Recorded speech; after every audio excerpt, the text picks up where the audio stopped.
The election of 1800.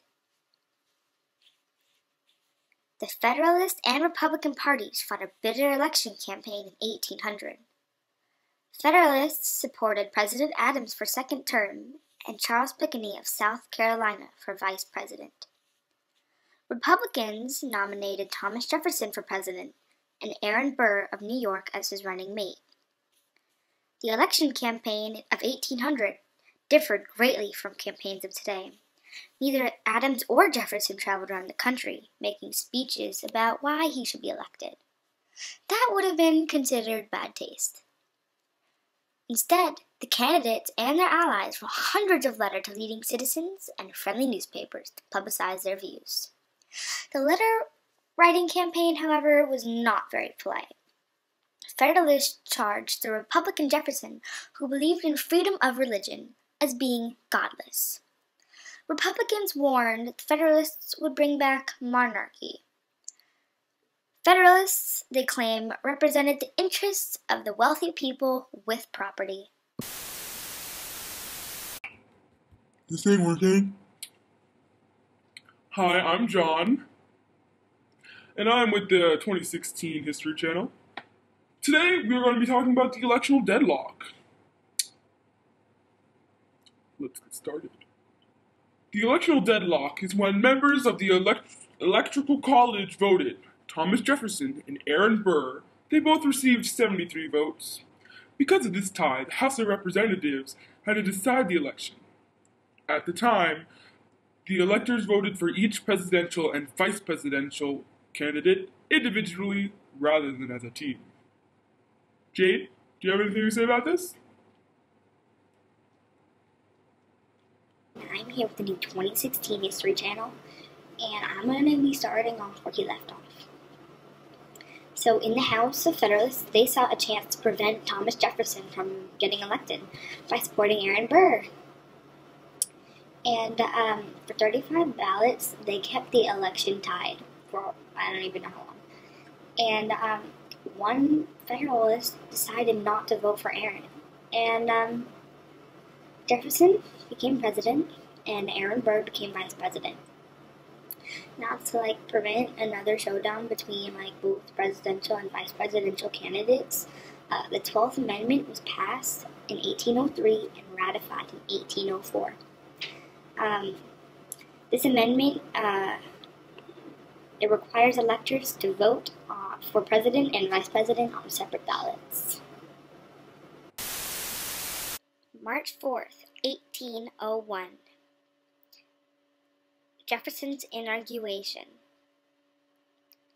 On March 4th, 1801, the day of inauguration, Jefferson had dressed in everyday clothes.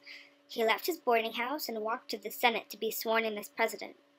President Adams did not attend the ceremony. He left the city so he would not have to watch Thomas Jefferson become president. In his inaugurational address, Jefferson tried to bridge the gap between developing political parties and reach out to the Federalists with healing words. We are all Republicans.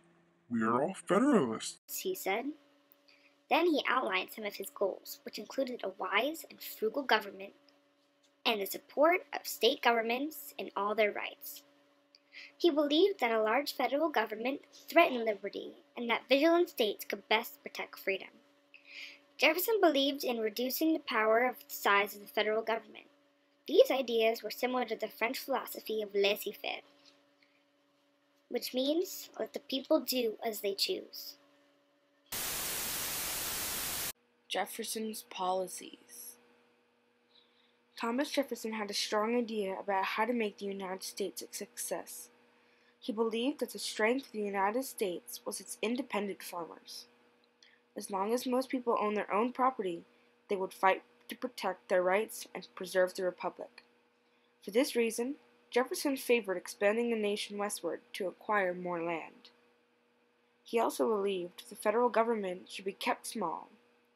He distrusted standing armies and wanted to reduce the size of the military.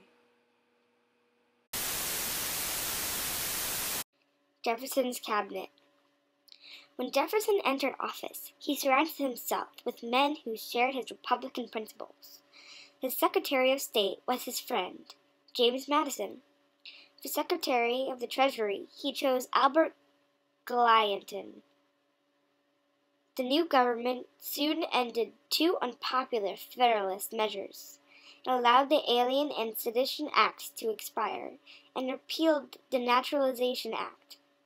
For Republicans, both acts were symbols of a federal government that threatened individual liberties. Cutting the costs. Jefferson and Gallatin aimed to reduce the national debt that the Federalists had left. They scaled down military expenses. They cut the Army by 1/3 and reduced the Navy from 25 to 7 ships. By slashing spending, Jefferson and Gallatin significantly lowered the national debt within a few years. Jefferson and Gallatin also persuaded the Congress to repeal all federal internal taxes, including the hated whiskey tax. At that point, government funds would come only from custom duties, taxes on foreign imported goods, and sale on western lands. The federal government in 1801 consisted only of a few hundred people. This is exactly how Jefferson thought it should be. His view, the responsibilities of the national government should be limited to delivering mail, collecting custom duties, and conducting a census every 10 years.